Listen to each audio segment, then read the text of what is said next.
bukan untuk dijadikan bahan pencarian. Yang belajar Quran pun bukan kemudian ingin bercita-cita mengajar suatu tempat dan dapat gaji. Jangan. Ikhlaskan niat. Imam Ghazali radhiyallahu anhu mengatakan dalam kitab Al-Bidayah wan Nihayah, Bidayatul Hidayah, permulaan kitab, ada ceritanya. Habib Umar bin Abdul Hamid Al-Attas, Sahibul Ratib Al-Attas, itu punya murid namanya Syekh Ali Baras. Tidak belajar kecuali satu kitab waktu belajar pertama, kitab Bidayatul Hidayah.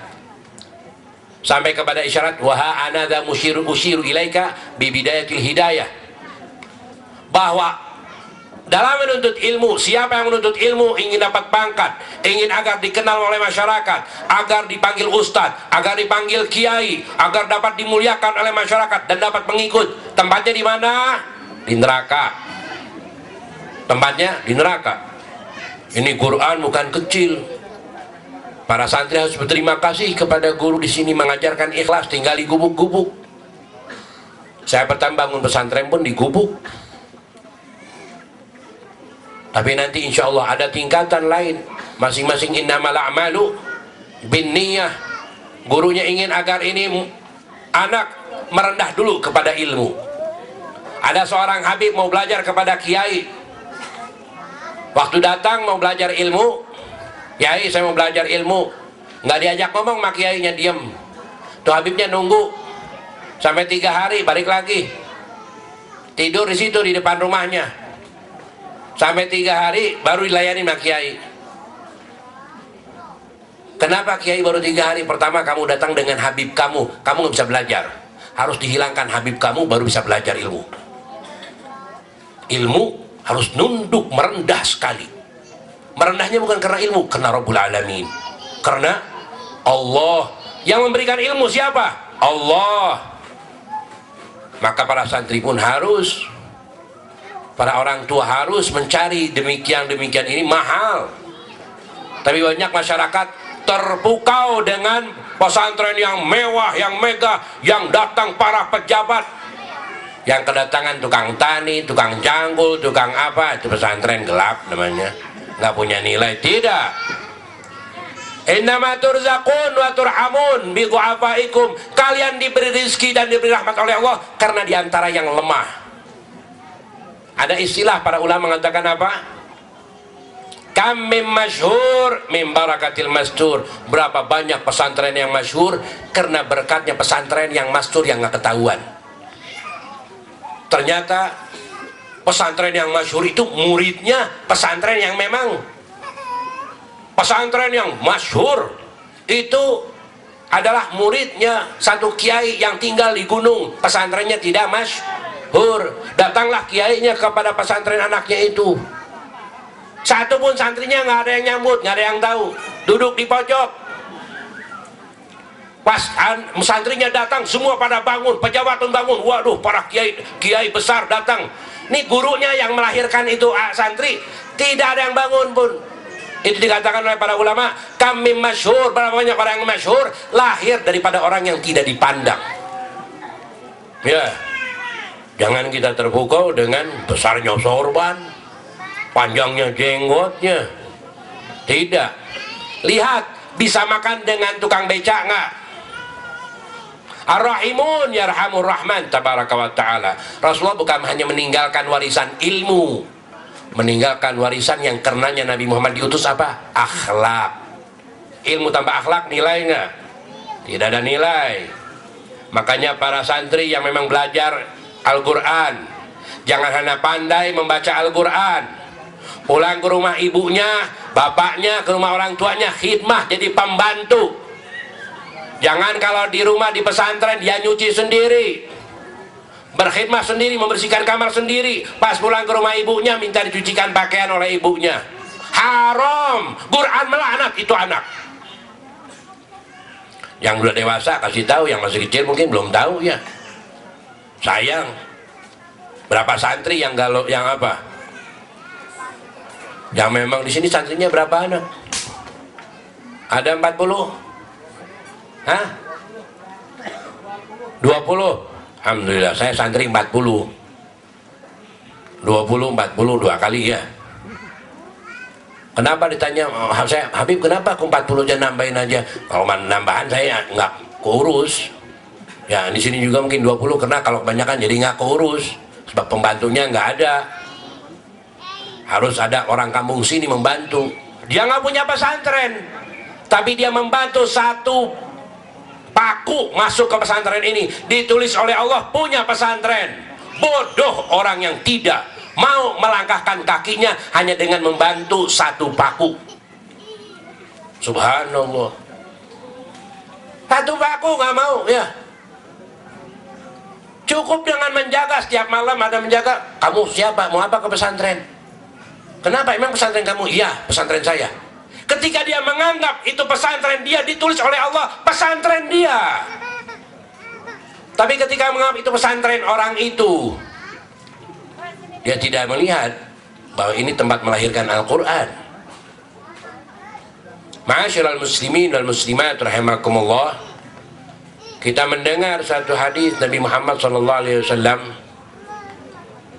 yang menceritakan barang siapa membantu membangun masjid walau kamaf hasil tairin, walau seperti sarang burung, masjid sudah dibangun, kemudian datang orang ini mau nempelin jam doang di masjid, nempel jam doang, tulisannya sama apa? Ditulis oleh Allah membangun masjid. Orang bodoh yang tidak mau melemparkan 1000 ke masjid, subhanallah. Nggak punya uang, datang kepada kiainya, kiai apapun keperluan saya siap membantu. Barangkali untuk parkiran doang saya siap, bismillah. Kalau perlu bantuan apa, mau merapi-rapi rumput, saya siap. Dengan mengatakan saya siap, ditulis oleh Allah sebagai pemilik pesantren. Itu pun gak mau dia melakukan, sibuk sama kerjaan. Dan dibiarkanlah pesantren yang gak punya uang makin turun, makin nilainya ke masyarakat. Pesantren yang harganya 2 juta, 10 juta masuknya, itu yang diagungkan oleh masyarakat. Yang gak pakai uang hilang ya. Barangkali ada masyarakat ngasih beras, ngasih apa. Dulu saya ingat ada satu ustadz ngajar di satu tempat, saya terharu, di ujung gunung. Kalau yang pernah ke Cianjur itu di mana tuh? Cianjur, Cidaun. Pernah Cidaun nggak? Dari Bogor tuh 8 jam. Jauh nggak? 8 jam dari Bogor mau menuju sana tuh. Berangkat jam 8 sampai sono maghrib bisa sampai ya. Cianjur dekat nggak? Turun naiknya begininya sampai kita mabok sudah. Di sana ada satu orang anak muda tinggal di satu gubuk musola. Kamu tinggal di sini apa? Saya mengajar orang kampung. Siapa yang menyuruh kamu di sini? Guru saya suruh saya tinggal di sini. Wallah, bukan guru kamu. Allah sudah menuliskan engkau tinggal di sini jadi paku agama. Baru dia menangis. Baru dia sadar bahwa Allah yang membawa dia ke situ untuk menjadi paku agar agama lain tidak merusak orang kampung situ. Selama ada di situ ustadz-ustadz, tidak ada satu orang pun aliran sesat, aliran kafir yang bisa merusak orang kampungnya. Ketika orang kampung sudah tidak menghargai kiainya, maling masuk nggak? Masuk malingnya. Nampak kiai tapi tidak ada hubungan dengan masyarakat. Cukup dengan membuka satu tempat di Cianjur pula. Itu Cianjur tempatnya kampung santri, perempuannya santri, lakinya santri. Setelah kiainya meninggal, anaknya tidak melanjutkan. Mulai pelajarannya menurun. Ada orang kafir membawa satu perusahaan garmen, bukalah garmen di situ. Satu persatu santrinya keluar bekerja di garmen. Santriwati keluar bekerja di garmen. Yang lakinya yang nggak bisa kerja jadi ngojek, tukang bulak balik. Ustadznya udah nggak bisa ngajar. Orang garmen mengatakan, Ustadz kalau bisa ngajar di tempat saya, pindah pesantrennya ke garmen. Dari kampung santri berubah menjadi kampung buruh. Disitulah masuk orang-orang kafir mengkristenkan mereka dan Kristen seluruhnya. Pengen ke sana? Silahkan saya tunjukkan tempatnya. Kampung yang tadinya santri, Kristen seluruhnya. Karena hubungan santri dengan kiai sudah lepas. Innama ya'kulu dhi'bu minal ghanamil qasiyah. Setan itu kalau makan dari kambing, serigala kalau makan kambing yang lepas nggak? Daripada pengembalanya yang masih dengan kumpulan nggak bakalan. Makanya alaikum bil jamaah, fa inna yadallah ma'al jamaah. Selalu berkumpul, yang lepas akan dicabut, yang nggak pernah hadir majelis diambil sama tuh orang itu ya. Siapa yang suka yang suka hadir majelis nggak bakal kena. Setiap ada masalah nanya sama kiai, dikasih bujukan dikit ngadu sama kiai. Yang ini nggak pernah ngadu, nggak ada hadir majelis, kasih omongan ditelan langsung sama dia. Dapat omongan begini ditelan langsung. Dapat hadiah diterima, Yang satu suka hadir majelis, kasih hadiah, nanya, ya kiai ini orang Kristen ngasih saya hadiah bagaimana? Jangan, itu bakal bujukan. Ini bakal satu tipu muslihat, nanti kamu diperintahkan untuk datang ke rumahnya. Ini karena tidak ada hubungan dengan ustaz atau kiai. Dimakan. Waktu dibujuk ke rumahnya nggak enak, mau menolak. Datanglah ke sana, selesai agamanya. Anfusakum wa ahlikum naro. Ada satu peristiwa. Ini lama nggak apa-apa ya? Posisinya pada panas ini. Minum dulu ya. Maaf ya.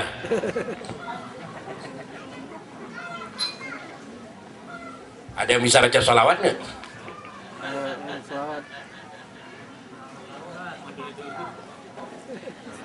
Ada. Nanti kalau kita di padang mahsyar, yang selalu bersalawat di dunia waktu dibangkitkan salawat, yang meninggalnya di dunia dalam keadaan khomer dibangkitkan dalam keadaan megang khomer, yang meninggalnya dalam keadaan judi dibangkitkan sambil megang kartu judi, yang meninggalnya selalu bersalawat keluarnya sambil salawat. Dan ketika seluruh makhluk mencari syafaat kepada Nabi Adam mengatakan ini bukan saya, Nabi Nuh mengatakan ini bukan saya, Nabi Ibrahim, sampai kepada Nabi Muhammad dan umat Nabi Muhammad. Kita ketika melihat Nabi Muhammad nangis semuanya, dan semuanya akan bersalawat dengan sendirinya. Yang terbiasa akan almar'u yub'atsu ala ma mata alaih. Orang akan dibangkitkan sesuai dengan kehidupan dia. Waktu meninggalnya apa? Selalu bersalawat, akan keluar salawat. Maka kita salawat dengan harapan Rasulullah mengakui kita sebagai umatnya, tapi dengan syarat cintailah umatnya. Jangan kalau ada orang gila jongkok di pinggir jalan megang perut, woi jangan berak sini, bukan berak, seminggu nggak ada yang ngasih makan, hampir mati orang itu ya. Jangan nggak punya perasaan. Orang yang nggak pernah susah nggak punya rasa. Berajalah susah agar kita tahu rasa. Wallah, makanya anak-anak juga kalau makan di rumah orang tuanya nggak pernah terima kasih, nggak punya rasa. Di rumah orang lain terima kasih, makasih ibu bapak, saya dikasih uang terima kasih, kasih gelas, kasih air terima kasih.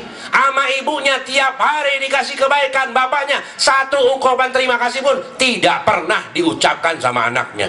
Innalillahi wa inna ilaihi rajiun. Bagaimana itu anak akan kenal budi? Nggak bakal kenal budi, sudah habis sudah. Paling si budi ya. Wallahu alam. Kita baca salawatnya. Kita hayatkan bahwa kita waktu itu melihat Nabi Muhammad, minta syafaatnya Nabi Muhammad SAW.